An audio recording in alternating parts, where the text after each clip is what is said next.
Então, eu estava prometendo fazer esse vídeo já há um tempo. O intuito desse vídeo é mostrar como é que a gente pega um projeto pronto que possui dependências externas, sejam elas quaisquer, banco de dados, APIs externas, microserviços, filas, redis, qualquer coisa que esteja externa ao componente que a gente está testando, isola isso e aí faz um mock usando a biblioteca GoMock. Então, para isso eu construí aqui um exemplo bem artificial, mas que, apesar de artificial, ele é complexo o suficiente para demonstrar essa técnica. Tá? Ele é o seguinte. Olhando aqui embaixo, você vê a minha máquina local. Então, a estrutura do projeto começa assim, tá? A gente só tem um GoMod, que tem as libs da AWS, e um main, que eu já vou mostrar aqui como é que faz. Essa aplicação não tem autenticação, então ela assume que ela vai rodar num ambiente com IAM, aquelas coisas lá. E ela simplesmente entra numa pasta S3 e conta arquivos HTML e arquivos não HTML dessa pasta. É isso que esse programa faz.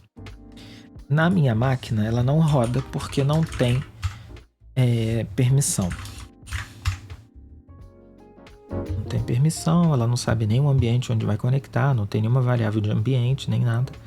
Então ela não consegue se autenticar para executar. Aí eu gerei um arquivo binário, subi lá para a máquina da Amazon, e aí nela eu consigo executar. Eu tenho uma pasta no S3 que tem 1, 2, 3 arquivos não HTML e um arquivo HTML.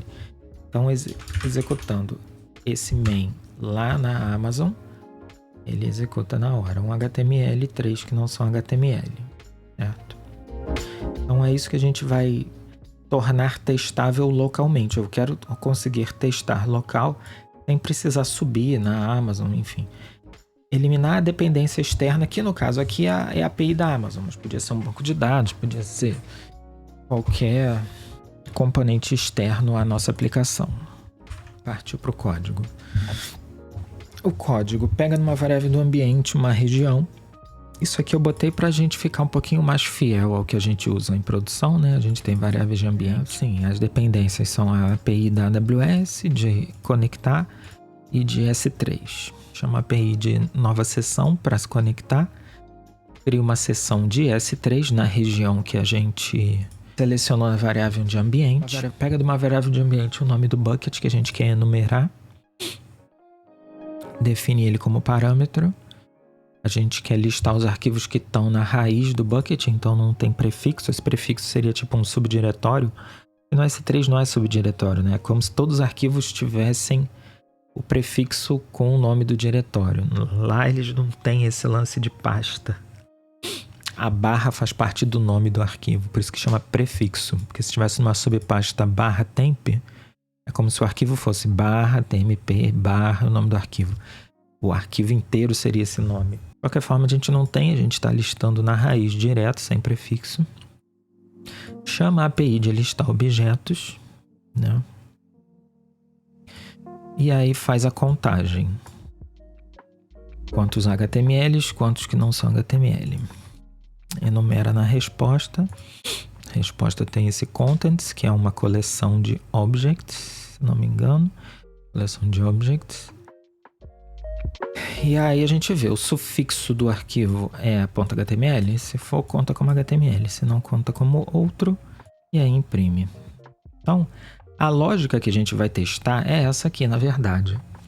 Tudo que vem antes é burocracia para a gente se conectar na Amazon. Então, a primeira pergunta que você tem que se fazer é: vale a pena testar meu componente? Se seu componente só se conecta em, sei lá, 2 serviços, passa arquivo de um lado para o outro, tem muito o que ser testado ali, a não ser que você queira testar esse algoritmo de passar um arquivo de um lado para o outro. O que a gente vai testar mesmo é se esse for aqui conta direito. Então é um exemplo bem simples. O importante não é nem esse algoritmo, é os passos que tem que ser feitos para isolar o código das dependências externas. Tá? Então tá, para isso a gente vai seguir bastante os princípios Solid. Vale a pena dar uma lida neles, porque sabendo eles direitinho, na hora que você programa, você sai automaticamente usando eles e o seu código fica muito mais reutilizável e testável.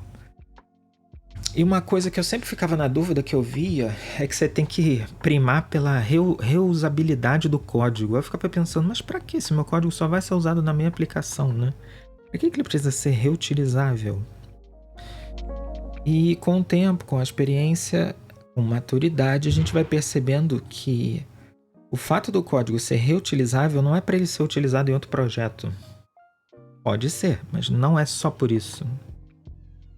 No caso aqui do teste, o código vai ser usado em mais de um cenário. Ele vai ser usado no cenário de produção, mas também vai ser exercitado através dos testes. Então ele tem que ser reutilizável para ele poder ser utilizado nessas duas formas, nestes dois cenários, o de produção e o de teste. E quando o código ele é muito entranhado, ele é muito dependente de implementações concretas que o pessoal fala, quer dizer, eles pedem sempre para você depender de abstrações e não de coisas concretas. E a gente vai ver isso já já, como é que isso facilita muito. Então essa é a primeira parte, a introdução do assunto.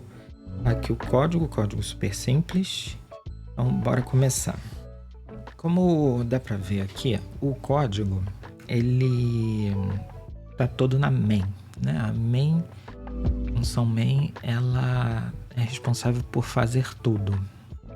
Isso não é uma boa prática, porque na hora que a gente vai testar, o ideal é que a gente tenha componentes separadinhos para fazer esses testes.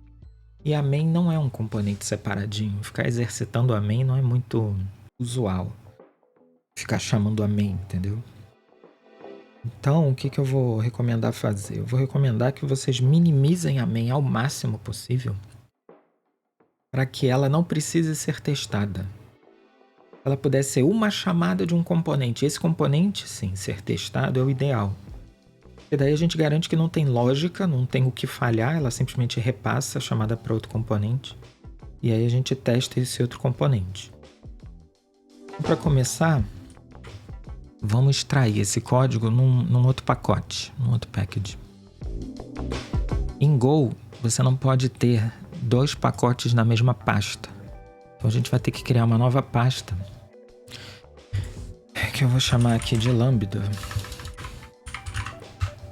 E a gente vai ter um arquivo aqui, Lambda Go, que vai estar no pacote Lambda. Que vem vazio. E aí eu vou usar a IDE aqui para me ajudar. Eu vou pegar todo o código que está dentro da main, vou extrair num método, vou chamar de start lambda e vou mover esse método para o arquivo que a gente acabou de criar.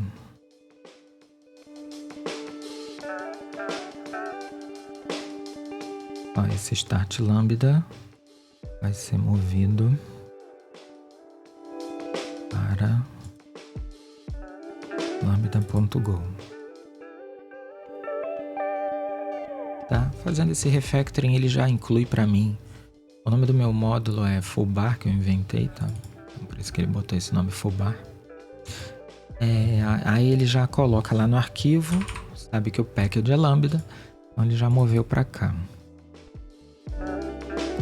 Com isso a gente faz essa extração e a gente não tem que se preocupar mais com o main, por enquanto, né? O main só vai ser esse repassador de responsabilidade, tá? A gente vai agora trabalhar no pacote Lambda para fazer a extração das partes que dependem do AWS, para a gente conseguir tornar esse pacote testável. No momento agora, ele não está testável, ele está cheio de dependência misturada no meio do código. O que a gente vai fazer? A gente vai criar abstrações que vão ser independentes da AWS, porém que a gente vai ter uma implementação concreta que chama a API da AWS.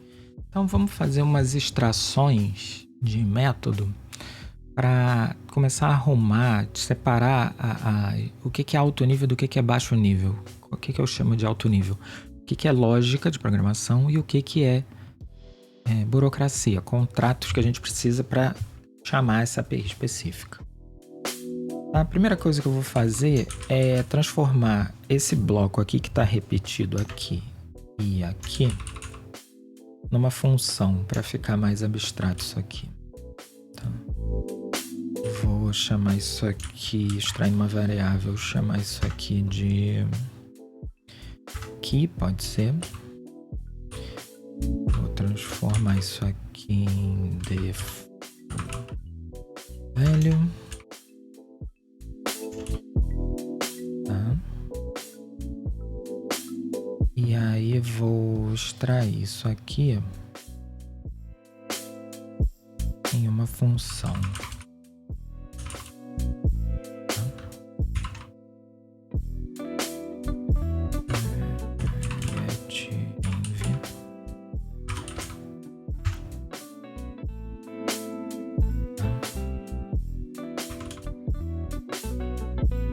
Vou botar ela inline agora. E aqui. Então com isso eu criei uma função getInv que, dado o nome de uma variável e um valor default, me dá o valor da variável ou o valor default, que nem tem no Python, né? Python tem isso. E aí a função fica com essa carinha aqui. Né? Esse region aqui a gente pode mudar o nome para valor.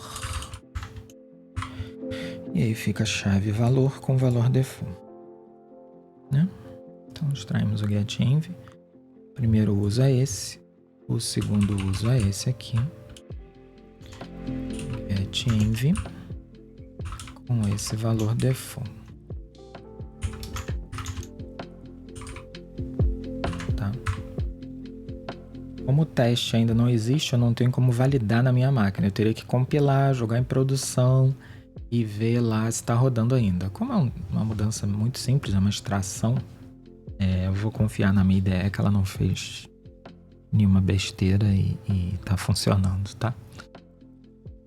Então tá, então a gente tem aqui duas áreas semânticas diferentes. A gente tem a parte de conexão com a AWS e tem a parte de enumeração dos objetos. Né? Então, se a gente tivesse uma API, uma interface, a gente provavelmente teria um método connect e um método listObjects nessa API. Né? Então eu vou separar logicamente, botar num outro método esses blocos lógicos, tá? Tendo uma ideia ajuda muito, né? Porque é só dar o comandinho de extrair método. Então ela cria uma nova seção. E aqui a gente extrai a outra, que é a listObjects. Fiz uma besteirinha, é melhor deixar maiúsculo. Como a gente já vai transformar isso numa interface, o nome do método tem que ser exportado, né? Pode ser privado, tem que ser público. Tá? Vamos verificar aqui que a ideia fez. Então, no new session, a gente cria a variável session. Esse must aqui não retorna erro, ele dá um panic. É isso que must normalmente faz. Ele pega um cara que dá erro, se der erro, ele dá um panic e aborta. É assim que está no exemplo da Amazon. Criando esse cara sem dar panic, ele cria o tal do serviço S3. Variável meio desnecessária, a gente pode retornar, mas se você preferir, pode deixar assim, tanto faz.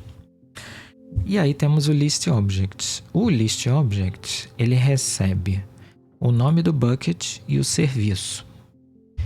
Como o nome do bucket é uma variável e o serviço é uma variável de contexto, uma vez que você conecta, você vai passar ela para várias funções. Eu prefiro que essa assinatura seja invertida, que o serviço venha antes do nome do bucket. Então vamos fazer um refactoring aqui de mudar a assinatura. Pegar o bucket name e jogar para baixo, e serviço fica antes, bucket name fica depois. Tá? Prefiro usar refactoring porque ele muda tanto na assinatura quanto na chamada. Já resolve isso para você e não quebra seu código. A gente pode usar compilador da IDE para ficar verificando se o código quebrou ou não. Só tinha um errinho de sintaxe, porque ele não conhecia essa palavra. Agora ele já conhece, então tá verdinho sem problemas. Seria interessante também que o prefixo fosse um parâmetro. Lembra que o prefixo tá uma string vazia? É bacana a gente introduzir um parâmetro prefixo nessa função. Em algumas ideias da IntelliJ ele já tem introduzir parâmetro. Nessa aqui não tem, então vamos criar uma alteração aqui na assinatura. Adicionar aqui. O nome vai ser prefix e o tipo vai ser string.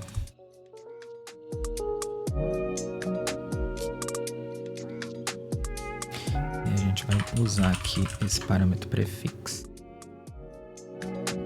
E o valor default da string é uma string vazia, a ideia já botou pra gente. Tá? Se a gente quiser deixar mais explícito ainda, bucket name prefixo. Então, do jeito que tá, o código desse start lambda, que na verdade pode se chamar só start, porque já que é lambda, ficou lambda start lambda, ficou ruim. Vou mudar logo aqui para start. E aí fica lambda.start. Se você olhar agora, esse código não depende de nada da Amazon, com exceção desse resp contents aqui. Tá? Resp contents, ele é alguma coisa que tem que retorna um ponteiro de... É uma coleção de coisas que possuem um ponteiro que possui um campo key. Então não tem dependência no tipo, não tem nenhuma declaração aqui que me diga qual é o tipo desse cara. Tá? List objects não tem nada a ver com a AWS. New session não tem nada a ver com a AWS. Certo? Então eu vou mover esses métodos, 2 métodos aqui para cima, ou o start aqui para baixo. E a gente vai... Porque eles aqui são as implementações concretas. Esses caras chamam a API da AWS. Né? Então, a gente pode criar aqui uma estrutura para agrupar eles logicamente. Por exemplo, a AWS Concrete API. Ou a AWS API, sei lá. Só para não dar conflito com o nome AWS, porque já vem aqui do pacote. Vou criar esse tipo struct vazio. A princípio eu não preciso passar nada, armazenar nada nessa struct. Mas o que eu preciso mesmo é ter uma interface. Eu posso chamar de... No caso, a interface é interessante ser um AWS API. AWS API interface. Eu vou chamar esse cara aqui de AWS Real API. Tá? Esse AWS API vai ter esses métodos aqui que são específicos da Amazon e usam coisas de S3, etc, etc. Tá?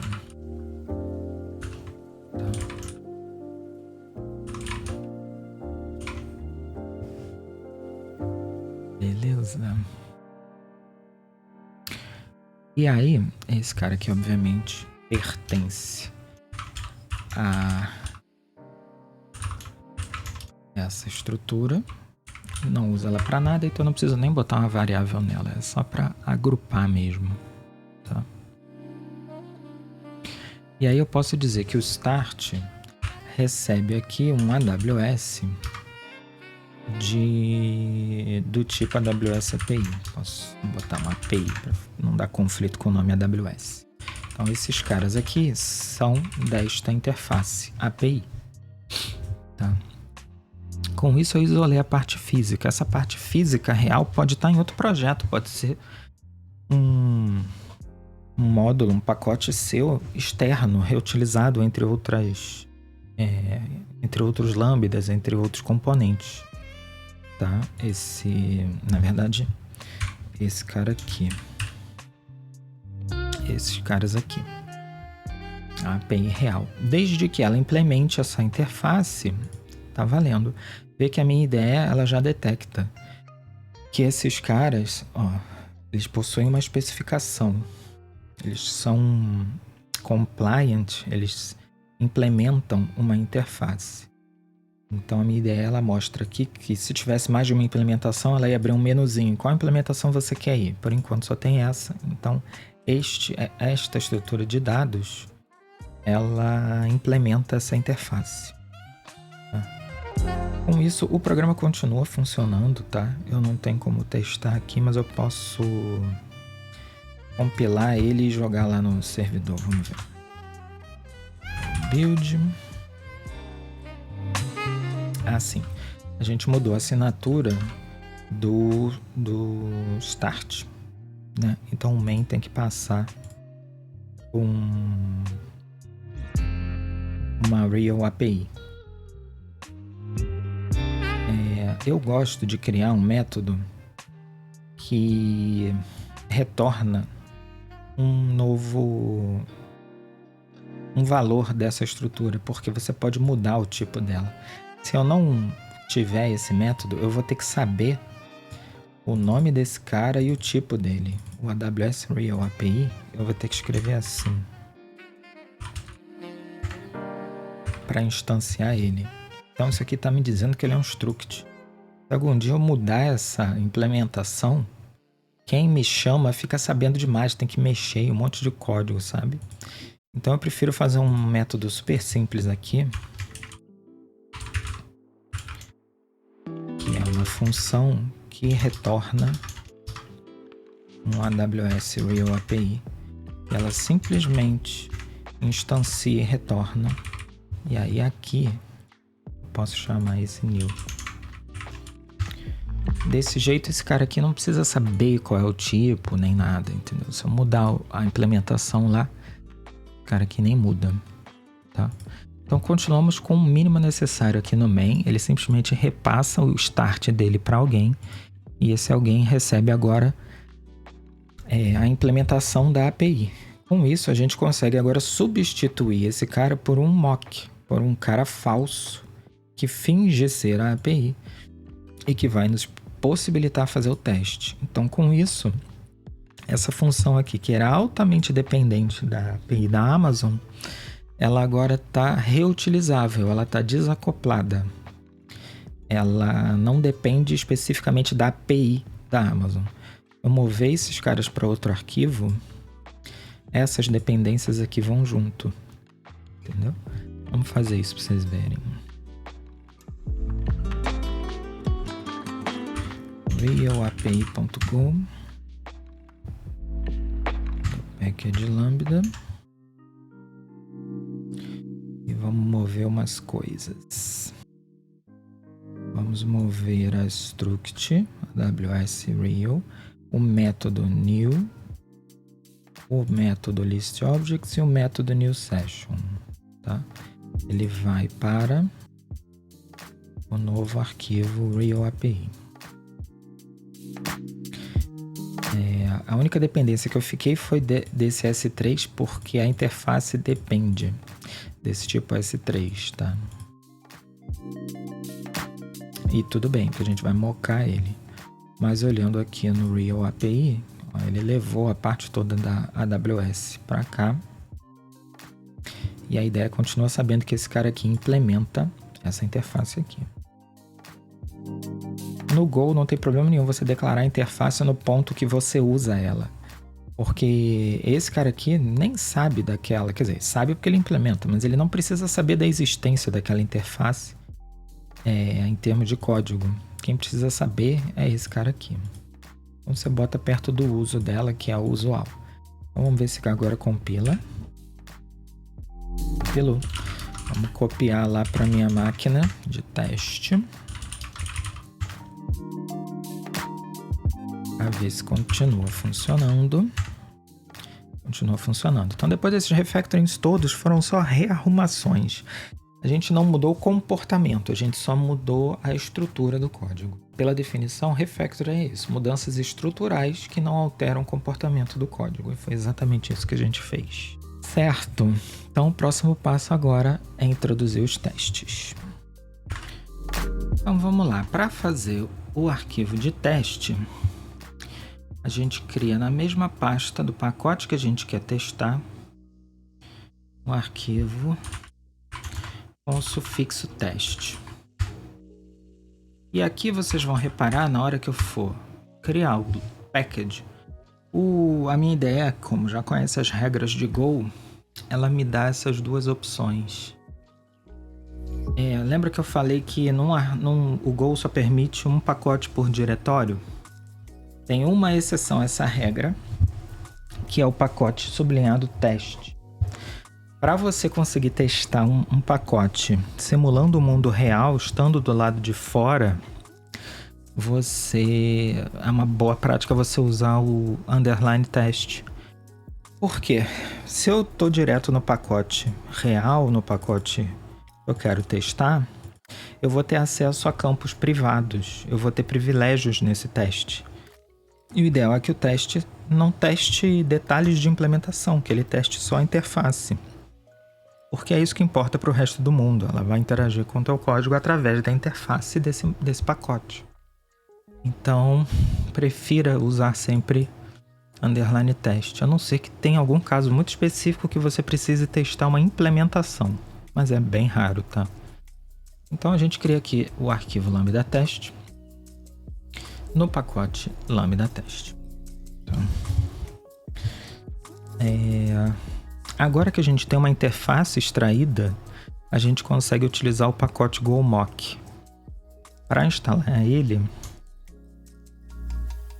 a gente dá esse comando aqui. Eu já tenho instalado aqui, é capaz dele não fazer nada. Mas como vocês podem ver, é um pacote da galera oficial lá da Golang mesmo. E hoje, na criação desse vídeo, essa é a versão atual. Tá? Então, é assim que se instala o pacote GoMock. Depois que você instala esse pacote mockgen, ele instala um binário mockgen no seu till go-bin. Então é bom que o teu till go-bin esteja no path para poder acessar qualquer coisa que seja dado um go install da vida, sabe? Um go install instala no path, que path sempre go-bin. Então quando você instalou o mockgen, ele colocou o executável dele aqui. E o que esse executável faz? Ele recebe o arquivo onde está a interface que você quer criar um mock e você especifica onde ele vai criar esse mock. O que é um mock? Mock é um tipo de objeto, um tipo de entidade utilizada em testes que ela finge ser um outro objeto. Ela tem todos os métodos que uma classe tem, no caso de linguagem orientada a objeto, tem todos os métodos que uma outra classe tem, e você consegue chamar ela ao invés da real. Que é isso exatamente que a gente quer fazer. A gente não quer chamar a AWS, aqui a gente quer conseguir rodar meu teste localmente aqui na minha máquina, né? Então, ele vai criar um substituto da minha interface Lambda, uma outra implementação concreta dessa interface, que é uma implementação artificial, ela não chama a AWS de verdade, certo?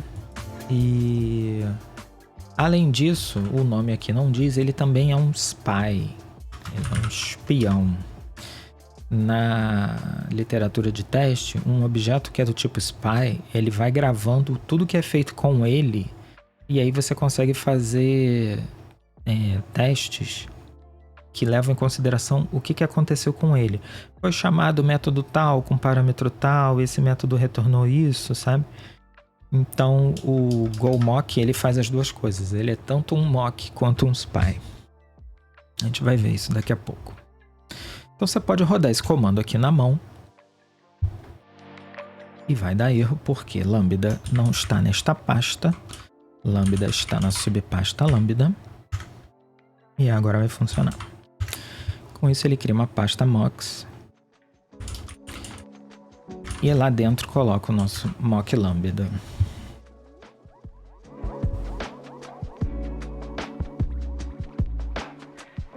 Tá? Vou dar uma sincronizada aqui para ele baixar essa dependência.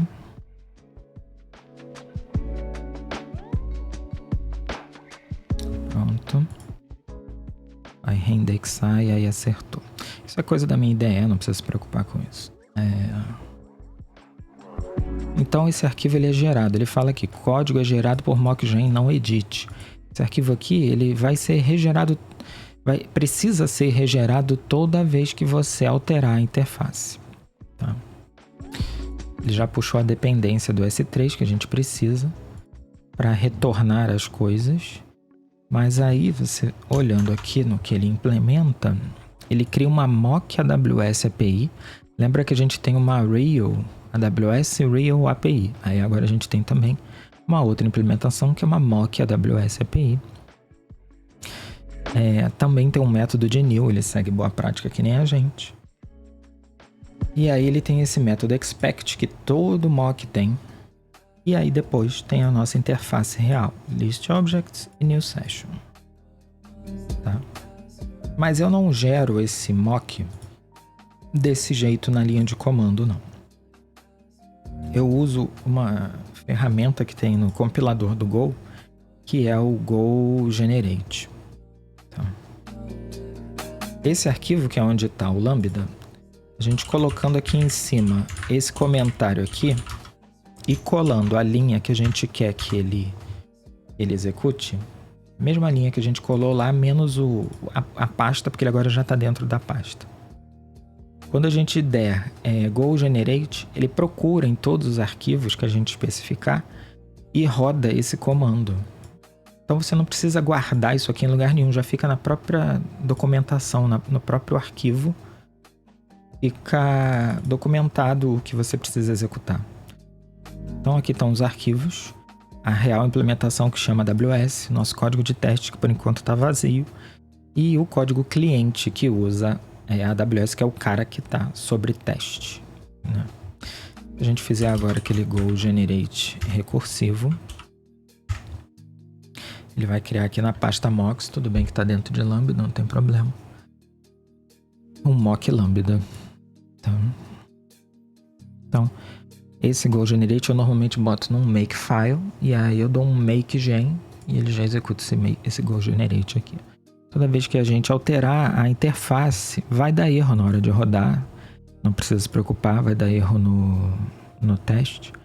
Aí ele vai te lembrar que está desincronizado, que você precisa rodar o Mockgen, o Makegen de novo.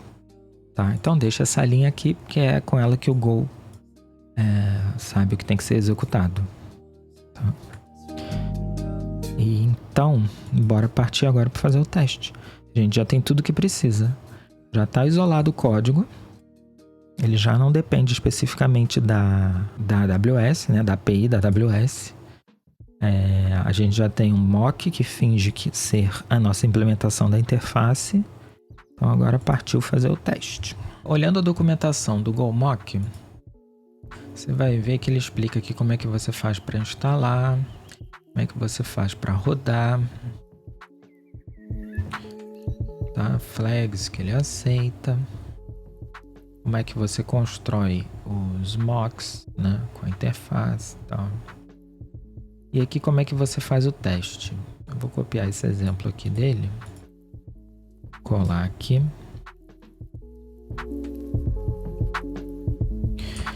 Trocar o nome desse cara aqui para teste Lambda, tá? Essa parte, como vocês podem ver, é sempre igual. No final ele chama esse finish, porque como eu falei, os objetos que vão ser testados, eles são spies. E essa verificação dos spies é feita no final de todos os testes. Então essas duas linhas aqui são sempre padrão. O mock depende do nome que a gente criou. Nosso new mock chama... Olha, a AWS também tem um mock lá dentro, viu? Mas não é esse que a gente quer, não. A gente quer um new AWS... Ai, como é que é o nome? Vamos olhar lá no mock.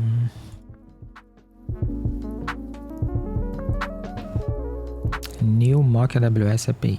Então, new mock AWS API. Tá, ele não encontrou. Por quê? New mock AWS API. Tá no arquivo mocks. E maiúsculo.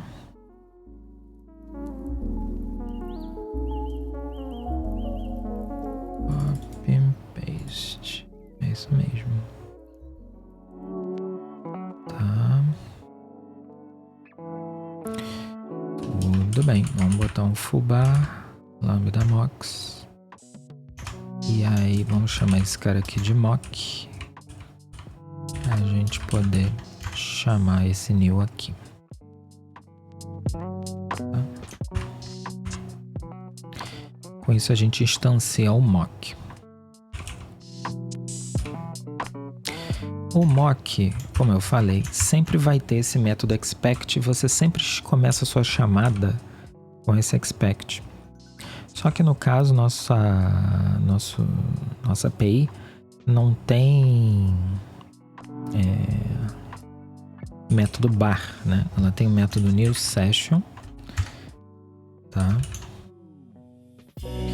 E a gente pode dizer que a gente quer que ele seja chamado uma vez, tá?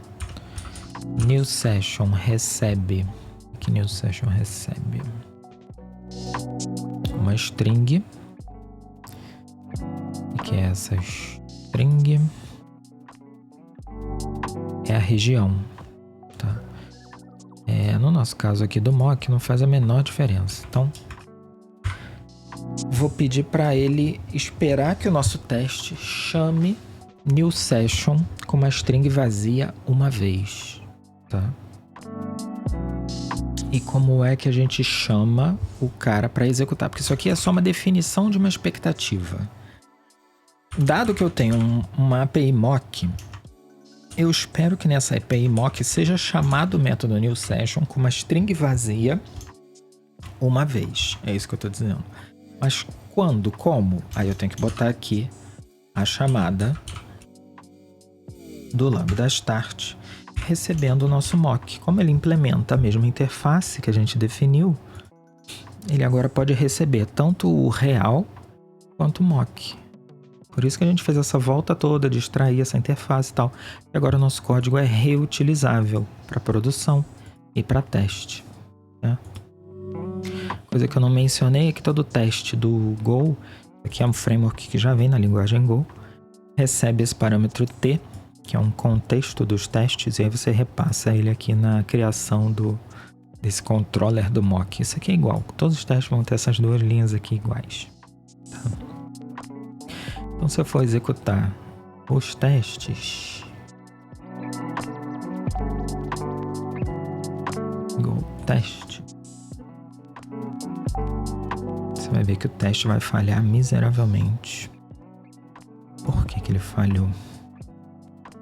Vou fechar aqui esse browser. Tem alguma coisa aqui que interessa? Acho que não. Não, mas depois vocês podem entrar lá e olhar essa documentação, porque ela é bem completinha. Vamos ver o que falhou. Houve uma chamada inesperada a new session em lambda go linha 20. Porque o que a gente esperava não bate com o argumento que a gente passou nessa linha. Lembra que eu botei uma string vazia? Ele recebeu o US East 1. Tá? Por quê? Porque é o valor default da variável AWS Region. Tá? Então, se eu colocar esse AWS East 1 lá na expectativa, esse problema não vai ter mais. esse problema. O outro problema é que houve uma chamada para listObjects, que é o outro método da interface, que foi inesperada. Eu não botei a expectativa que ela seria chamada. Então, ele está me avisando. Ó, o motivo é que não tem chamadas esperadas ao método listObject nesse mock aí que você fez. Tá? Então, vamos botar essa expectativa. Espero chamar listObjects com essa assinatura aqui. Então, digamos que esse cara aqui seja nulo, esse seja vazio, esse seja vazio. Normalmente você bota um embaixo do outro para ficar mais bonitinho. E que ele retorne 1. Tá? Vamos executar o teste de novo. Ele retorne 1 não, que ele execute uma vez. Então tá, houve de novo uma falha nas expectativas. Esse cara aqui foi chamado com SVC bucket name, era esse, né? E prefixo vazio. Na minha expectativa, não era esse. Vou colocar aqui a expectativa. Executar. E agora deu um erro de acesso inválido à memória. Por quê? Agora deu um panic lindo. Por quê? Vamos olhar na pilha aqui o que nos interessa. Aqui, linha 27. O que aconteceu? listObjects, a gente não especificou o que ele retornaria na nossa expectativa. Então ele retorna por default new. E aí ele tentou fazer um for em new. Pronto, voou, porque não tem new. Nada. Deu um erro de memória. Ele voou. Como é que a gente corrige isso? A gente, no nosso mock, especifica o que resp vai retornar. Tá? E no teste, a gente diz para ele, olha só, esse cara, além de eu esperar ele ser chamado uma vez, existem várias funçõezinhas dessas de expectativa que é bom vocês darem uma olhada, tá? E aqui eu vou especificar o que ele retorna para o programa conseguir prosseguir, sem problema. Eu vou dar uma coladinha aqui e já volto, peraí. Pronto, já peguei minha cola, mas aí você tem que entrar lá no código e ver o que você vai, o que você espera que o teu código retorne, né?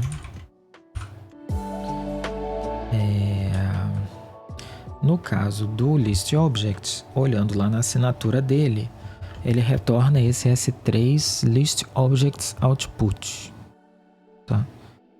Enfim, depois de muita fuçação aqui, você vai ver, ó, listObjects output.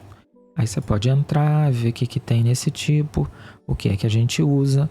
No caso, a gente só usa o contents, que é um array de object. E aí a gente olha no object o que ele tem, e tag, key, não sei o que, a gente só usa o key desse object.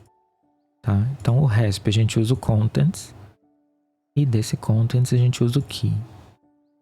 Tá? Aí depende obviamente de cada API, né? Esse key aqui não existe. Vou criar aqui uma variável keyname. Vou ver se precisa que ela tenha algum nome específico. Não, porque ele só compara se tem o sufixo HTML. Tá? Não precisava nem ter, podia ser uma coleção vazia. Eu botei ela já com alguma coisa pra gente ter algo a trabalhar. Mas esse cara aqui é um array que podia nem ter essa linha, podia ser vazio. Mas eu quis botar aqui pra você ver como é que você retornaria um arquivo aqui pra sua API contá-la. Tá? E com isso a gente passa nos testes. A gente vê aqui o print. E não é uma boa prática, né? Um componente printar coisa e a gente depender de print. O ideal seria ele retornar os parâmetros, por exemplo, HTML count, other count. E aí com isso a gente conseguiria, por exemplo, capturar o retorno dele aqui e comparar o número de HTMLs, ou o número de HTMLs que a gente passou e o número de TXTs que a gente retornou. A gente pode mudar aqui para index.html, pode ter depois um index.txt.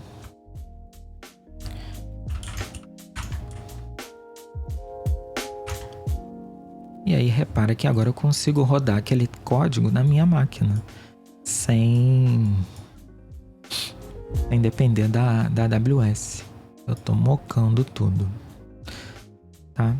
Lembra que esse new session recebeu esse US East? A gente ainda pode fazer outras verificações ali no código, ó.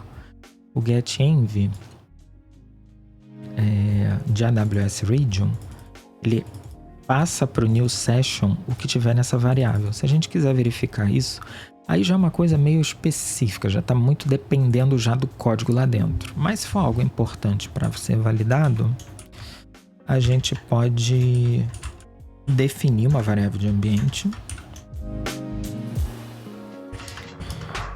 com foo_bars. Sempre importante limpar a casa depois. Dar um OS em remove, hein? Clear, hein? Não, env. Set clear unset env. Unset env. Dar uma limpada do que a gente fez, né? Se eu executar isso aqui vai falhar porque, né, foo_bars é o que ele passa aqui. Vamos ver se falha mesmo. Falhou, a expectativa era essa, mas eu recebi isso. Então com isso eu validei. E new session recebe o valor que está na variável de ambiente. Então eu consigo testar até uma coisa global como uma variável de ambiente nos nossos testes. Tá. Um próximo passo seria, se o código fosse muito mais complexo, tivesse um monte de if, um monte de lógica que a gente quisesse testar, porque do jeito que está agora, a gente já está cobrindo 100% das linhas. Tá vendo? A gente já está passando em todas as linhas do código sobre teste. Ele já está 100% testado. Mas se tivesse algum código condicional, alguma coisa... por exemplo, se eu não tivesse o TXT, essa linha aqui não ia executar. Vamos fazer esse teste aqui para mostrar para vocês. Se eu não tivesse essa linha, rodar de novo, ele não ia executar essa linha, porque ele só contou HTML, ele não contou outra coisa. Então eu poderia ter vários cenários. E aí como é que a gente faria esses cenários? Tá vendo todos esses parâmetros?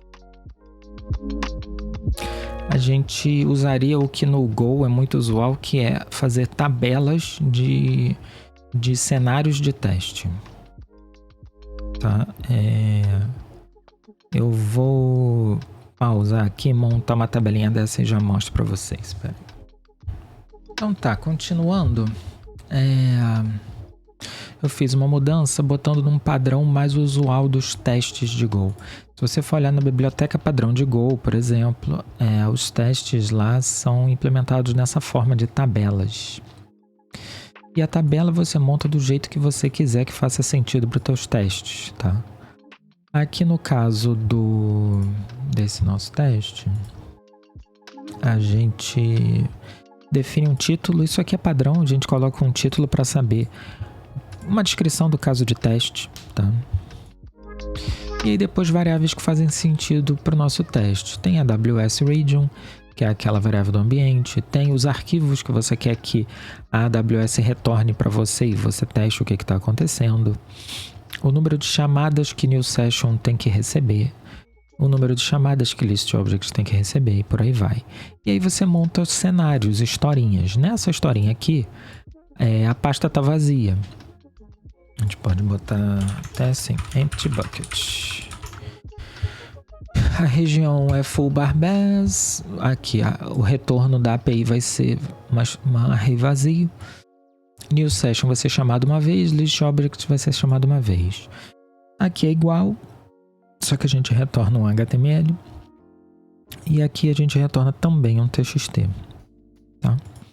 Que muda no teste. A gente agora itera em cima dessa variável TT, que são os testes, por isso que é um TT no plural, são testes. E repara que a ideia, inclusive, ela reconhece esse padrão. Você pode rodar só um cenário específico se você quiser, tá vendo? É bem bacana, tá? A gente itera em cima desses testes, nos test cases, né, nos casos de teste. E aí, para isolar o teste, apesar de ser uma variável, uma função teste lambda, a gente pode isolar teste, rodar várias sessões de testes num mesmo T, tá? Com esse método trun. Então, a gente define o nome do nosso teste, por isso aquele title aqui em cima. E define uma nova função que recebe T, tá? E aí eu simplesmente taquei aquele código todo aqui dentro com umas pequenas mudanças. Quais foram? Tudo que estava fixo no teste virou variável. Eu vou clicar em TC para ficar mais fácil de ver. Tudo que está com quadradinho TC está vindo lá do caso de teste. Tá? E aqui eu tive que fazer uma mudança, porque eu tenho que compor agora. Antes estava fixo, né? Dada essa estrutura louca que tem que ser ponteiro disso, ponteiro daquilo, etc. Eu tive que extrair a criação dessa variável objects aqui antes da expectativa para montar esse objeto aqui. E aí quando a gente roda, a gente consegue ver o nome do cenário e no caso, como o código lá imprime, a gente vê que ele identificou 0 e 0. No caso do empty bucket, passou. No caso do HTML file, o print é um HTML e 0. E no caso do HTML é um TXT. Imprimiu 0 HTMLs e 2 other, porque provavelmente eu errei alguma coisa. Vou ver aqui. HTML, um TXT. É porque a variável filename, ponteiro dela é o mesmo, né? Eu tenho que criar uma cópia dessa variável. Deixa eu ver se esse truque aqui funciona.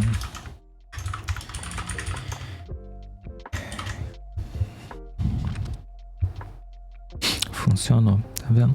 Porque como eu estava usando um ponteiro para variável, eu usei o endereço dessa variável. E aí na próxima iteração o ponteiro não mudou, o conteúdo é que mudou. Então ele deu add aqui nesse objeto de 2 txts.